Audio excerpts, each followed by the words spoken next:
नमस्कार. आपण लास्ट लेक्चरमध्ये नियंत्रण म्हणजे काय आणि नियंत्रणाची संकल्पना त्याचबरोबर नियंत्रणाची प्रक्रिया आपण पूर्ण केलेली आहे. आज आपण परिणामकारक नियंत्रणाची तत्त्वे कोणती आहेत हे बघणार आहोत. आता व्यवसाय म्हटल्यानंतर त्याच्यामध्ये अनेक प्रकारची कामं चालत असतात आणि ही सर्व कामं व्यवस्थित पूर्ण करण्यासाठी काही तत्त्वे विविध विचारवंतांनी सांगितलेली आहेत. हेनरी फॅवलांची काही तत्त्वे आहेत, त्याचबरोबर टेलर यांची काही तत्त्वे आहेत. प्रत्येक विचारवंत आपापल्या दृष्टिकोनातून काही तत्त्वे मांडत असतो आणि या तत्त्वाचा वापर करून जो बिझनेसमॅन आहे किंवा जो व्यवस्थापक आहे तो आपल्या व्यवसायातली विविध कामे पूर्ण करत असतो. नियंत्रणासाठी सुद्धा काही तत्त्वे आहेत आणि ही जी तत्त्वे आहेत ही तत्त्वे जर नियंत्रण करत असताना त्या व्यवस्थापकाने वापरली तर त्याचं नियंत्रण हे अतिशय चांगलं होऊ शकतं. आता ही तत्त्वे कोणकोणती आहेत आपण बघणार आहे. व्यवसायामध्ये आपण बघतो की कोणत्या ना कोणत्या व्यवसायामध्ये उद्दिष्ट ठरवलेली असतात आणि ही उद्दिष्टे पूर्ण करण्यासाठी काम होणं गरजेचं असतं आणि काम जर व्यवस्थित पूर्ण करायचं असेल तर नियंत्रण आवश्यक आहे.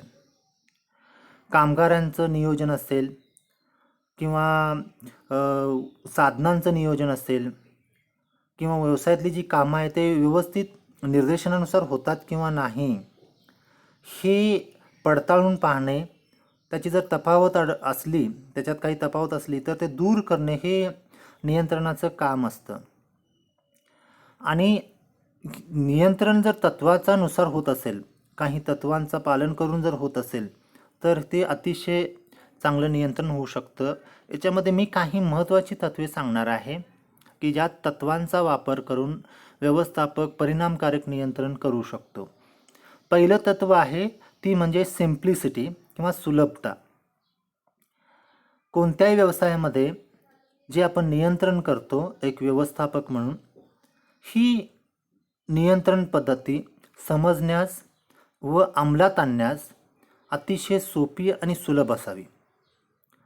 नियंत्रण पद्धती अंमलात आणणाऱ्या अधिकाऱ्यांना व कामगिरीशी संबंधित कर्मचाऱ्यांना ती समजली पाहिजेत. जर ती समजली तर नियंत्रणाचे कार्य यशस्वी होऊ शकते. गुंतागुंतीची नियंत्रण पद्धती असेल तर उत्पादन प्रक्रियेमध्ये अनेक अडथळे निर्माण होऊ शकतात.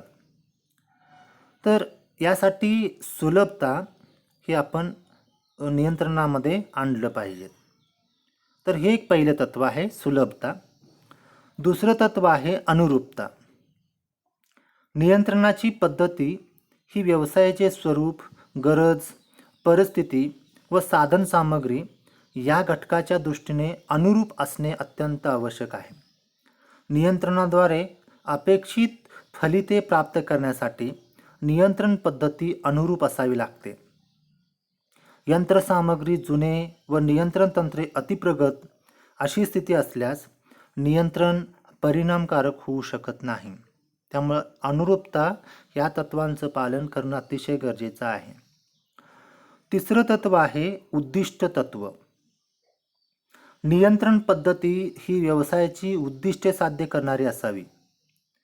प्रमाण निश्चिती, कामगिरीचे मापन, कामगिरीची तुलना, सुधारात्मक उपाययोजना हे सर्व घटक उद्दिष्टाधिष्ठित व अवैयक्तिक असणे अतिशय गरजेचे आहे. व्यक्तिनिष्ठ व अनियोजित नियंत्रण परिणामकारक ठरत नाही. पूर्वनियोजित, विचारपूर्वक, उद्दिष्टाधिष्ठित नियंत्रण नेहमी परिणामकारक ठरते. त्यामुळे याचाही विचार नियंत्रण करत असताना व्यवस्थापकाने किंवा वरिष्ठाने केलं पाहिजे. त्यानंतर काटकसरीचे तत्व. नियंत्रण पद्धती प्रस्थापित करण्याचा खर्च हा कमीत कमी किंवा किफायती असला पाहिजे. नियंत्रण पद्धतीचा एकूण खर्च हा त्या नियंत्रणामुळे होणाऱ्या आर्थिक लाभापेक्षाही कमी असावा. तसेच नियंत्रण पद्धतीच्या खर्चामध्ये काटकसर करणे हे व्यवस्थापकाला जमलं पाहिजे, तरच नियंत्रणाचा उपयोग होऊ शकतो. यानंतर पुढचं तत्व आहे लवचिकता. नियंत्रण पद्धती ही लवचिक असली पाहिजेत, म्हणजेच कालानुरूप त्याच्यामध्ये थोडीफार बदल करता यायला पाहिजेत. काही वेळेला व्यावसायिक पर्यावरणामध्ये बदल होऊ शकतात, काही वेळा आर्थिक पर्यावरणामध्ये बदल होऊ शकतात, एकंदरीत नैसर्गिक पर्यावरणामध्ये काही वेळा बदल होऊ शकतात. आणि त्यावेळेला नियंत्रण जर समजा स्टॅटिक असेल किंवा अलवचिक असेल तर मग काही बदल करता येत नाही आणि त्याचा परिणाम व्यवसायावर होऊ शकतो. म्हणून थोडीफार लवचिकता त्या नियंत्रण पद्धतीमध्ये असली पाहिजे. त्यानंतर 6वं तत्व आहे तत्परता. उत्पादन प्रक्रियेतील तफावती, दोष, उणिवा, चुका इत्यादी बाबी तातडीने वरिष्ठांना कळविणे व त्याबाबत सुधारात्मक उपाययोजनासुद्धा तातडीने अंमलात आणणे हे खूप महत्त्वाचे आहे. म्हणजेच या कामामध्ये तत्परता असली पाहिजे. त्यासाठी नियंत्रण पद्धतीमध्ये तत्परतेचे तत्व अंगीकारणे अत्यंत आवश्यक आहे. त्यानंतर 7वं जे काही तत्व आहे नियंत्रणाचं ते म्हणजे स्वयंनियंत्रण. स्वयंनियंत्रणाचा जास्तीत जास्त वापर सर्व कर्मचाऱ्यांनी केला पाहिजे, कारण स्वयंनियंत्रण हे सर्वात जास्त परिणामकारक व लाभदायक असते. प्रत्यक्ष क्रिया व संस्कार करणाऱ्या कर्मचाऱ्यांनी स्वयंनियंत्रण केल्यास तातडीने उपाययोजनासुद्धा करणे शक्य आहे. त्यांना वरिष्ठांनी तफावती शोधाव्यात व त्यावर काही उपाययोजना सुचवावेत. यामध्ये काही काळ जात असेल तर स्वयंनियंत्रणामुळे हा जो काही काळ आहे तो टाळता येतो. म्हणजे कमी काळामध्ये स्वयंनियंत्रण केल्यामुळे जी कामं आहे ते होऊ शकतात. यासाठी स्वयंनियंत्रण हे खूप गरजेचं आहे. यानंतर पुढचं तत्व आहे नियंत्रण, प्रत्यक्ष नियंत्रण म्हणतो त्याला आपण, प्रत्यक्ष नियंत्रण. नियंत्रण प्रक्रियेमध्ये प्रत्यक्ष नियंत्रणाला सुद्धा खूप महत्त्व आहे. कामगिरीचे प्रत्यक्षात मोजमाप करणे, अपेक्षित कामगिरी व प्रत्यक्ष कामगिरी याची तुलना करणे, काही तफावत आढळल्यास ती वरिष्ठांना कळवणे हे सर्व या प्रत्यक्ष नियंत्रणामुळे शक्य होऊ शकते. आणि यावर म्हणजे याच्यामध्ये काही तफावती आढळल्यास त्याच्यावरती उपाययोजनासुद्धा तत्परतेने वापरता येऊ शकतात. यानंतर शेवटचं तत्व आहे भविष्यवेधी किंवा फॉरवर्ड लुकिंग. हे तत्वसुद्धा वापरलं पाहिजेत. कामगिरीमध्ये तफावत पडल्यास नियंत्रणाद्वारे काही उपाययोजना करायला पाहिजेत. हे परिणामकारक नियंत्रणात अभिप्रेत नाही आहे.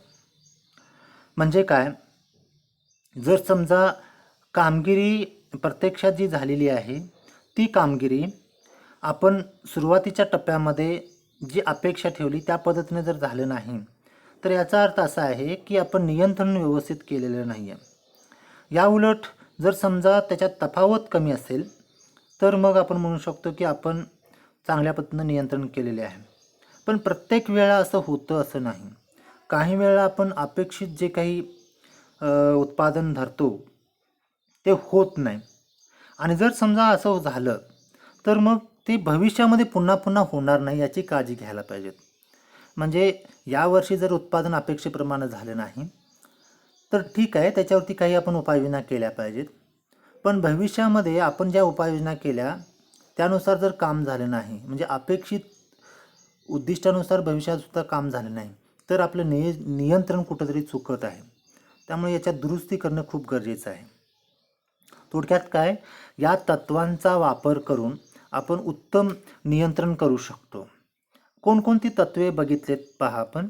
पहिल्यांदा बघितलं सुलभता, दुसरं तत्व होतं अनुरूपता, त्यानंतर तिसरं तत्व होतं उद्दिष्टाचे तत्व, चौथं तत्व आपण बघितलं काटकसरीचे तत्व, पाचवं तत्व बघितलं लवचिकता, सहावं तत्व बघितलं तत्परता, सातवं तत्व होतं स्वयंनियंत्रण, आठवं तत्व आपण बघितलं थेट नियंत्रण, नववं तत्व बघितलं आपण अपवादाचे तत्व आणि शेवटला आपण बघितलं भविष्यवेधीचे तत्व.